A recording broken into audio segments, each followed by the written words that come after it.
Hello friends, आज हम सीखेंगे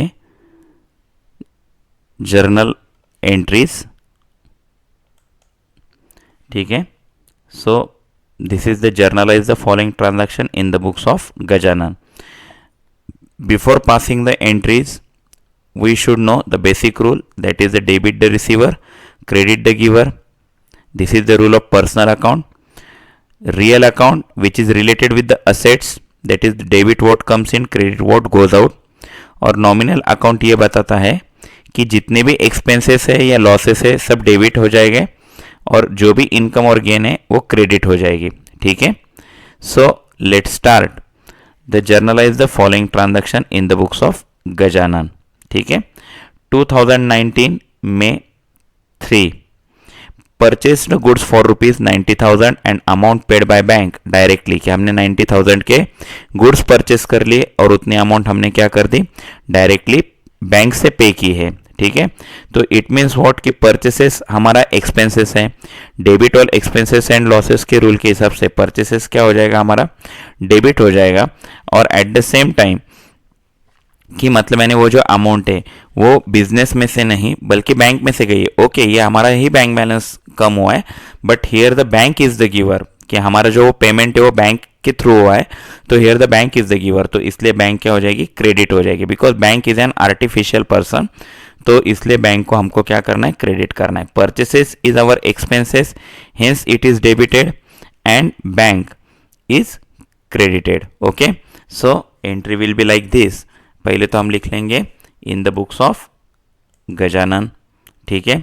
2019 में 3rd, this is the date. Okay. Purchases account debit to bank account, the entry is of ₹90,000 and being purchases made और being goods purchased. ये short explanation हम लिख देंगे। परचेसेस को इसलिए डेबिट किया है because debit all expenses and losses, और बैंक को इसलिए क्रेडिट किया है because bank is the giver here. Okay, so purchase account debit to bank account, ये एंट्री यहाँ पे बन गई। नेक्स्ट है, देखो नेक्स्ट ट्रांजैक्शन है sold goods to Satish on credit ₹30,000, कि हमने सतीश को ₹30,000 के गुड्स सेल कर दिए। कितने के गुड्स सेल कर दिए, 30,000 के, बट ऑन क्रेडिट है। ऑन क्रेडिट मतलब मैंने, this is not cash transaction. Okay, तो ये जो है सतीश को हमने पेड कर गुड्स सोल्ड कर दिए है, तो सतीश इज रिसीवर हियर, क्योंकि हमने सेल कर दिया मतलब मैंने सतीश ने वो ले लिए, तो सतीश रिसीवर है हमारे लिए, तो इसलिए सतीश क्या है, डेबिट हो जाएगा। और सेल ये क्या है, हमारी इनकम होती है हमेशा, तो ध्यान में रखना है credit all income and gains, इसलिए सेल को हम कर देंगे क्रेडिट। तो एंट्री बनेगी May 7 की, देखो May 7 की एंट्री बनेगी, that is the Satish account debit to sales account, amount है 30,000 बीइंग गुड्स सोल्ड। आप चाहो तो narration being goods sold on credit, being sold on credit to Satish, आप नरेशन चाहे जितना लिख सकते हो, but the brief explanation of the entry is sufficient, so being good sold is also okay, no problem. May 7 Satish account debit to sales account, Satish is the receiver, और personal account के rule के हिसाब से डेबिट द रिसीवर, इसलिए हमने सतीश को debit कर दिया।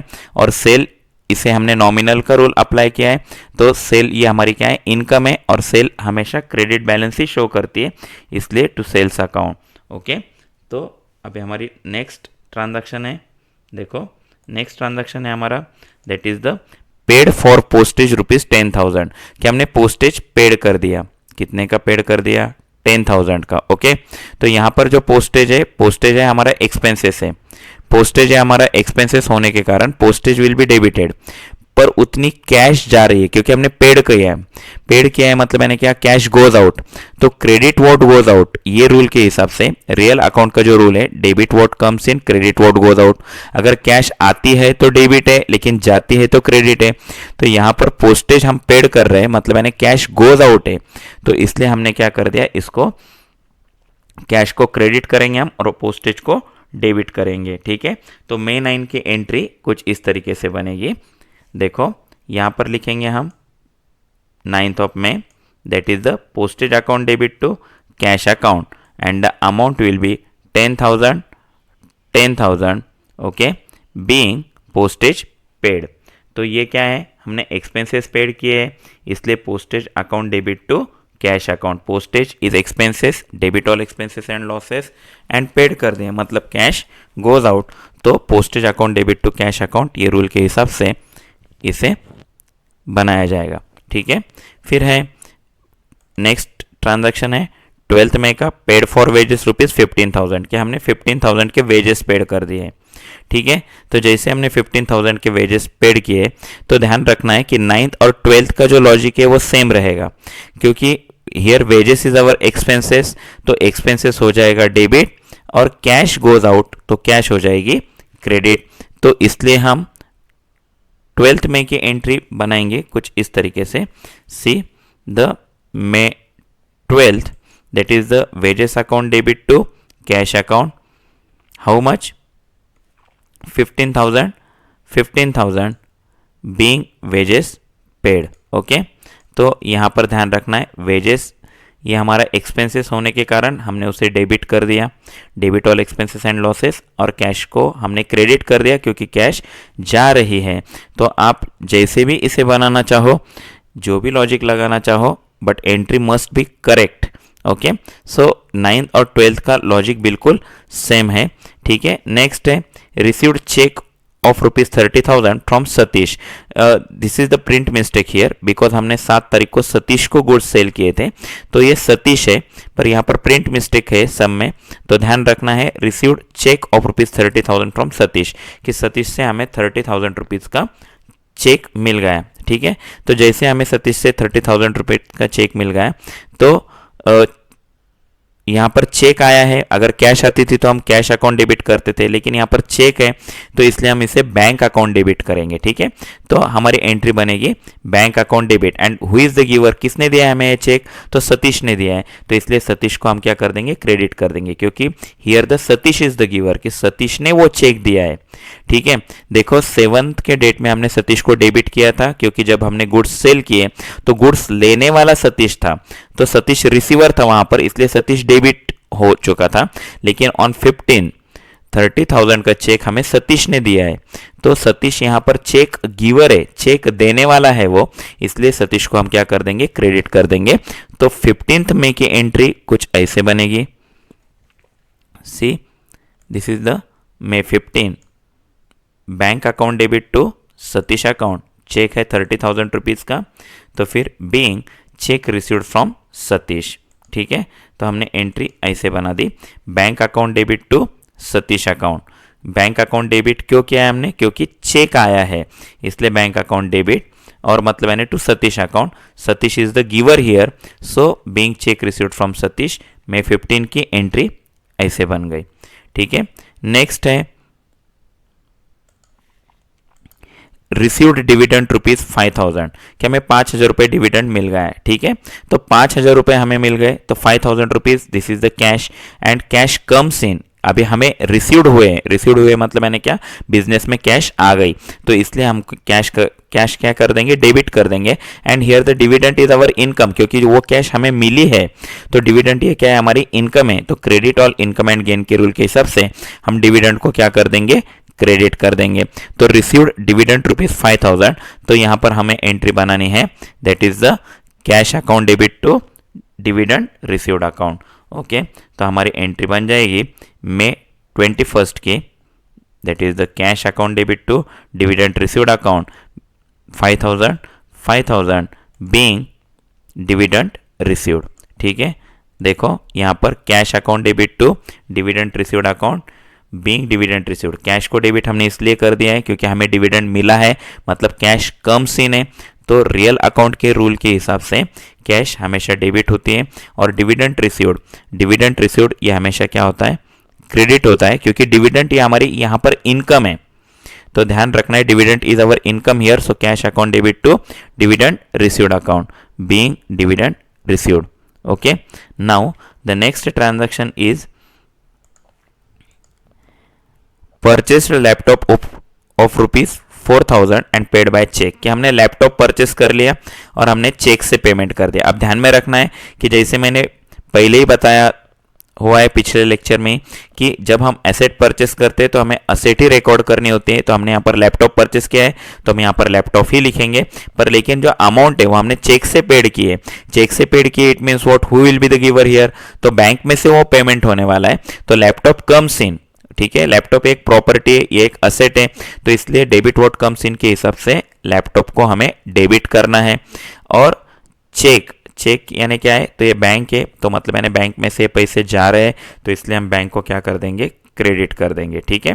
तो bank is the giver here because through cheque we are going to make the payment, it means what, bank will give that payment, ठीक है। तो laptop account debit to bank account, ये एंट्री बन जाएगी हमारी 25th की। तो चलो एंट्री बनाते हैं अभी। देखो, on May 25th laptop account debit to bank account 40,000 being laptop purchased. You can write here being laptop purchased and payment made by check. Narration आप चाहे जितना लिख सकते हो, बस it should be the explanation of entry. ये entry का ही explanation होना चाहिए। तो May 25 का जो है वो है laptop account debit to bank account being laptop purchased. Laptop को डेबिट हमने इसलिए कर दिया है क्योंकि debit what comes in and here the bank is the giver, कि मतलब मैंने बैंक ने ये पेमेंट किया है, हमने चेक के थ्रू ये पेमेंट किया है, it means bank is giver here. So 40,000 being laptop purchased. Okay, then next transaction is deposited cash rupees 10,000 into state bank of India, कि हमने स्टेट बैंक ऑफ इंडिया में 10,000 रुपीज की cash deposit कर दी, ठीक है। On 28 में हमने 10,000 रुपए स्टेट बैंक ऑफ इंडिया में क्या कर दिए, डिपॉजिट कर दिए। तो यहां पर स्टेट बैंक ऑफ इंडिया में अगर हमने पैसे डाले हैं तो state bank of India is receiver here, क्योंकि हमारी कैश किसने ली, स्टेट बैंक ऑफ इंडिया ने ली, और हमारे तरफ से कैश गोज आउट है क्योंकि हमारे बिजनेस में से उतनी कैश कम हो गई है। तो इसलिए स्टेट बैंक ऑफ इंडिया को हम डेबिट कर देंगे और कैश को हम करेंगे credit. It means what, state bank of India account debit to cash account, या ऐसा उसका एंट्री बनेगा। चलो बनाते हैं हम इसकी एंट्री ऑन 28, ठीक है। This is the May 28 state bank of India account debit to cash account, that is 10,000 being cash deposited, ठीक है। कैश हमने डिपॉजिट कर दिए इनटू बैंक, यहाँ पर लिखना जरूरी है। State bank of India account debit to cash account, state bank of India को हमने इसलिए डेबिट कर दिया है क्योंकि ये क्या है, हमारी रिसीवर है, जो हमारी कैश जो ले रहे हैं वो स्टेट बैंक ऑफ इंडिया है। तो डेबिट द रिसीवर के रूल के हिसाब से हमने स्टेट बैंक ऑफ इंडिया को डेबिट कर दिया, बिकॉज एक आर्टिफिशियल पर्सन है तो इसलिए पर्सनल रूल यहाँ पर अप्लाई होता है 10,000 का। और कैश गोज आउट है तो कैश जा रही है, it means what, 10,000 rupees will be credited. Okay, the last one transaction of this sum, this is the purchased goods for rupees 40,000, कि हमने 40,000 के गुड्स परचेस कर लिए and paid by RTGS. RTGS का मतलब होता है कि मतलब हमने क्या कर दिया, उसे आरटीजीएस से पेड कर दिया, मतलब हमने बैंक के थ्रू से पेड कर दिया है, ठीक है। तो एक चीज़ यहाँ पर ध्यान में रखना ज़रूरी है कि परचेसेस तो हमेशा डेबिट होता है because debit all expenses and losses, पर हमने आरटीजीएस का लॉन्ग फॉर्म है राइट टू ग्रॉस ट्रांसफर, ठीक है, राइट टाइम ग्रॉस ट्रांसफर, ठीक है।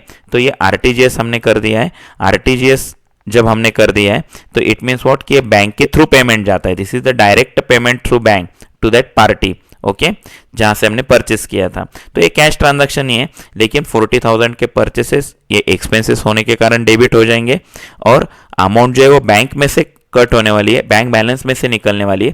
तो इसलिए who is the giver here, bank will be the giver, इसलिए हम एंट्री बनाएंगे purchases account debit to bank account of the May 31st। Let's make entry. May 31 purchases account debit to bank account, this is 40,000 being goods purchased, okay, being goods purchased, that is 40,000। फिर बाद में ये पूरे journalisation का हमें total करना होता है, ताकि अगर दोनों साइड की टोटल हमारी टैली होती है तो इसका मतलब होता है कि हमारा पूरा सम करेक्ट है, ठीक है। तो purchases account debit to bank account 40,000 sum correct, it means what, कि हमारी जो अमाउंट जो हमने रिकॉर्ड की है तो वो दोनों कॉलम की टैली होनी चाहिए। बाकी अगर डेबिट क्रेडिट अगर ठीक से समझ में नहीं आ रहा है तो जर्नल एंट्रीज के इसके पहले के भी लेक्चर आप देख लो, सुन लो, तो आपको और अच्छे से ये क्लियर आउट हो जाएगा. Okay, so study well. Thank you.